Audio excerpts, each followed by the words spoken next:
Picture, oh. Doon maganda mag-picture. Kaso, hindi pwede magpasok. Upo. Saan ka mapunta? Asan ba ang dito? Akala ko doon ang labasan.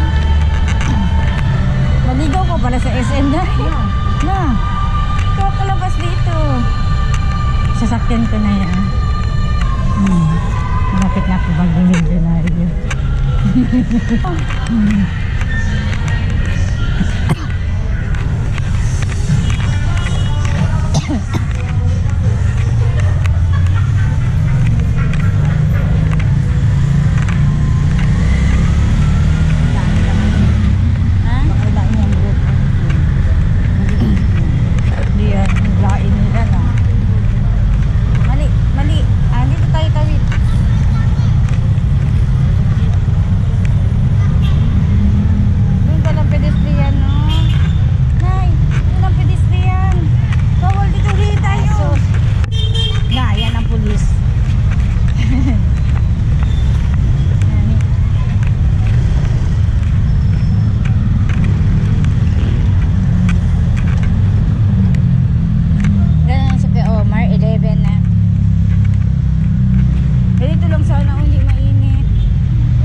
Baptismal, birth certificate ng parents niya, birth certificate niya, nawala nga sa birth certificate. Form 137. Form 137 pa. Ano din sa SSS. Meron na siyang ito. Ito ang pinahanglan naman kung hindi daw baptismal. Paano siya nakakuha ng SS? Yun na nga. Noon pa man pala yan, kuya. Sila di ko noon. Hindi, ang ano niyan kasi yung ano, pag kumuha ka ng SS, kukunan ka talaga ng birth Birth certificate. certificate. Oo, pinuno man man. Pinuno man ang ano yan. Ay, employer man siya. Oh, kaya nga employer, di bali kasi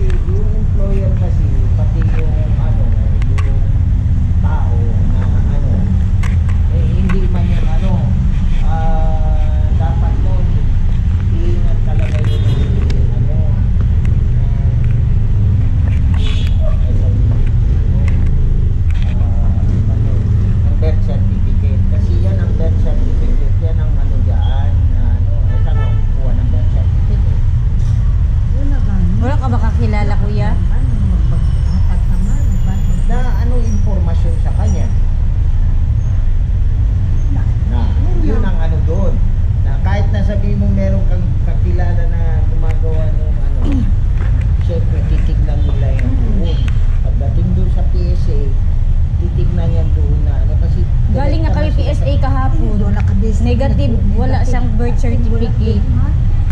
Negative. Ang ano yun yan, sigla uwi talaga siya sa lugar Yun na nila. mo. Yun ang ano doon, kailangan yung mag-ano siya doon. Siya yung mag-ano doon sa ano, para maano niya yun, doon sa munisipyo nila. Yun ang ano doon. Ganun ang mangyayari doon. Ayun nga din. Pwede daw dito. Isang taon maghintay, pero yan ang kailangan. Sabi ko nga, bakit bakit mag-ano ng birth certificate? Kaya nga magpa-late register, kaya walang birth certificate. Ganun pa rin kasi yun, kasi kahit na sabihin mo, pag late registration ka, kailangan meron kang informasyon ng tao.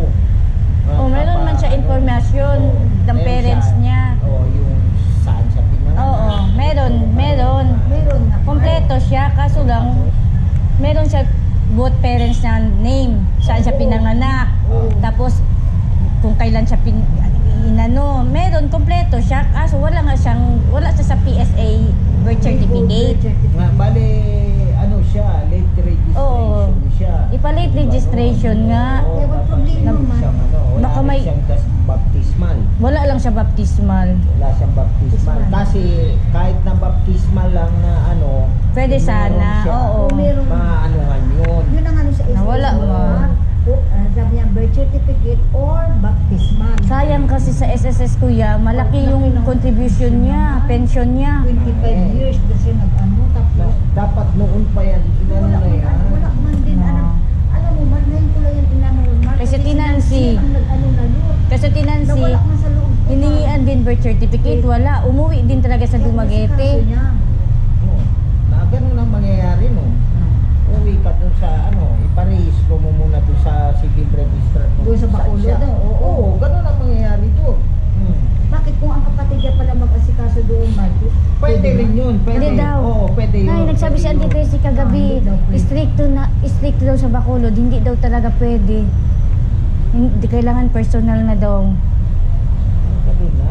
Dati hindi man. Oo, Dati hindi na daw pwede. Kasi yung ano ko, dati yung birth certificate ko sa ano sa Manila, kinukuha ko yun sa ate ko. Tapos yung nandun na ako na ano, so ang babasihan nila yung galing ng ano, ng City Hall. Yun. So yung ganun na, yung ano noon, pero hindi pa mahigpit no sa SS noon. Yun ang ginamit ko noon. Yung ano, yung birth certificate ko na may ano yun, bali Xerox copy lang yun, pero may certification ng City Hall ng Maynila na true copy siya, original copy siya. So yun, kung aanuhin mo yun sa ano, sa PSA, nandun yun. Nandun yun. Na bali ang mangyayari dyan, uuwi talaga kayo doon mismo. Ano yun. Pero kung ano yun na ano, pwede man yun na may ano, meron pa siyang kamag-anak doon o ano, baka sakali try muna nila na ano, makuha yung Kinausap man kagabi, sabi niya hindi daw talaga pwede, dapat personal daw talaga pumunta doon. Hindi daw pwede. Sabi naman ni Maris, magpagawa ng authorization letter na yung kapatid ang mag-asikaso. Na hindi nga daw pwede, sabi ng auntie ko, kailangan daw personal, ka-stricto daw ang SSS sa Bacolod. SSS ang ano, yung saan siya magkuha ng magpa-late registered. yun ang problema. Sabi ko kay nanay, ano na yung SSS? Okay, sayang. Ayaw man. Hindi, yung SS kasi, kahit na sabihin mo hindi ka naguhulog o ano, nandun nakalisto ka Oo. doon. Tingnan mo si Komando, nung namatay, na ilang taon, hindi nahulugan, hindi na ano, may nakuha pa sila. Pwede pala yun. Oo, ganun yun. Tanong mo kaya Tapos, si Rita. Paano tayo? Kaya naghulog tayo, isang taon tayo nakahulog, nag-stop tayo. Ako natigo, may naku kay Burian. Oo, meron kang ano, May doon nakuha kasi ka ng may Burian ano ka doon, Ganit may insurance mo yun. May Burian ka makuha na. May makukuha ka pa rin doon. Nag-stop na kami kuya, isang taon mahigit hindi na kami nagbayad. Pwede pa rin yan na ano, man, hindi na pwede man, kaya kailangan 10 years bago ako mag-pension. Hindi na nakaw nag-ano man. Sabi ko, stop na yan, hindi ang ano ko di. Basta may record ka doon sa ano. Sa Ang habol kasi ngayon niya, yung every month na Ay, every month ba pension. yung pension Na paano yan ngayon na, hindi, Yan ang